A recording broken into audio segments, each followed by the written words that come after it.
The whole park is designed to be 24 hour. The main paths and so on are designed for people to be able to walk about at night. And when we get to the North Park, you'll see that's not the same.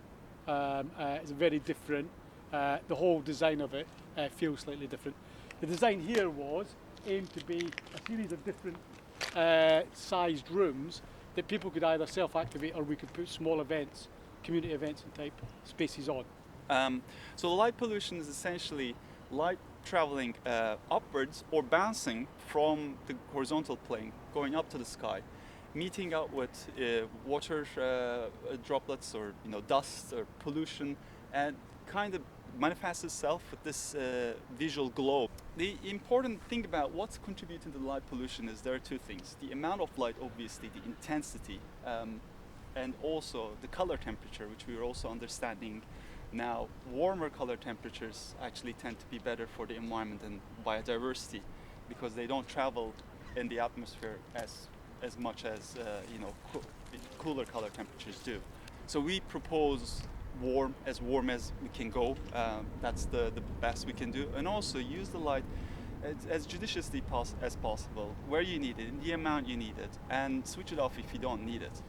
We have the necessary technology, and for example, majority of what you see tonight is LED lighting, which is one of the greatest qualities of the modern lighting technology. But one of the greatest qualities of LEDs is that you can dim them down to 0.1% if you wanted to. But I don't think we really make use of that very much.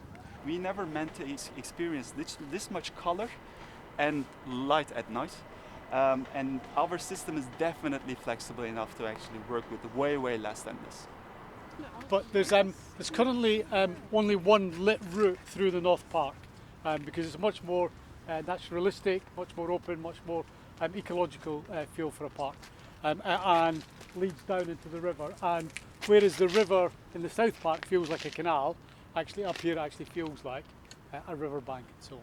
The part of the reason I'm here is because in 2017 some echolocation sensors were put up in the park, and these are all around. So some of you noticed them earlier. So they're called echo boxes, and these are designed so that they monitor bats consistently. So they've got an ultrasonic microphone, they've got a microcomputer, and then they have a machine learning algorithm on board, which is used to detect bat calls from the ultrasonic recordings, and then try and classify it to species. For 5 years now, constant monitoring of bats around the park. Preliminary analysis is where there's higher levels of activity in terms of more humans in the park at night, how does that affect bats? And sort of it looks like at the moment that it's negatively affects bat activity, which is quite interesting. So that's. Light pollution is an active issue that if we don't engage, like cancer, it won't go into remission. So another important thing is this whole dark skies movement actually started with small communities coming together, doing something about their environment. It didn't start in the cities. It didn't start by the, big developers or anything. Small groups actually achieved big results and created destinations that are recognized for various reasons. People come and visit, spend time, whether it's ecotourism, mastertourism, or technology detox, if you will. Last bit of stuff that I'm going to say is until recently our ancestors had this night sky brimming with stars, and they had the luxury of darkness to appreciate that. That inspired philosophy, religion, art, science, and it's such a shame that we're at a paradigm shift, that we're losing it at such a great pace, almost 400 times more brighter now and within last 25 years. So it is important that we actually protect and restore our dark skies in every little house. We're not anti-light, it's just about making good use of it, but being judicious and considerate.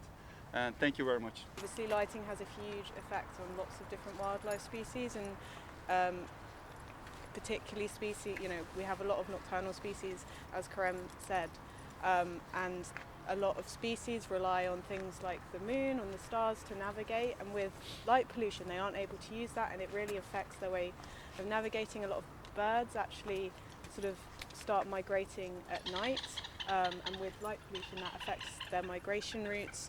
In big cities where you've got tower blocks which are lit, that can really disorientate birds when they're migrating. So there's all of these small things which have really huge knock-on effects, and when we've got everything else going on with climate change and habitat loss and fragmentation, and I mean light actually fragments a lot of habitat, so even in like this area where you think, oh, there's not actually a lot of fragmentation going on between different sort of woodland areas, the light is fragmenting those areas for species, and smaller species that can have a huge issue, and it really affects their sort of how safe animals feel, and they're more at risk from predation and things like that.